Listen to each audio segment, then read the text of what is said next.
सांगड़ नवीद ख़याल घण रुखी शख्सियत जो मालिक हो। संदसि शाइरी मुआशरे जी अक्कासी करे थी। पाण बहितरीन सहाफ़ी, लेखक, अदीब, शाइर ऐं समाज सुधारक हो। समूरी हयाती जिदोजहद में गुज़ारी कॾहिं बि वरची न वेठो। ग़रीब मिस्किन माण्हू जी हॾ ॾुखी हो। अहिड़ो इज़हार नाले वारे वकील जमील अहमद, असलम मेमण, अमर लगारी, मीर हसन मरी ऐं सिंधी अदबी संगत सांगड़ ऐं नेशनल यूथ लीग पारां नवीद ख़याल जी यादि में मुनक़द कयल ताज़ियती रेफरेंस खे ख़िताब कंदे कयो।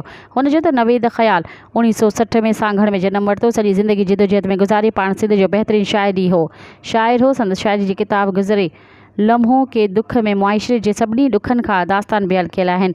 नवीद ख़याल जी सोच हुई त रियासत माउ जहिड़ी हुजे, हर माण्हू ख़ुशहाल ऐं आज़ादु हुजे। जंहिं नमूने नवीद ख़याल शाइरी ज़रिए मुआशरे जी बुराइयुनि जो ज़िक्र कयो आहे, अहिड़े नमूने सहाफ़ती ज़िंदगीअ में पंहिंजे कलम ज़रिए ग़रीब मिस्किन माण्हुनि जो आवाज़ु ऐवान ताईं पहुचायो।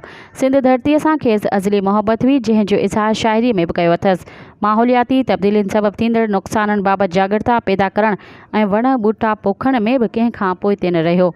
अहिड़ा किरदार तमामु घणा अणलब हूंदा आहिनि।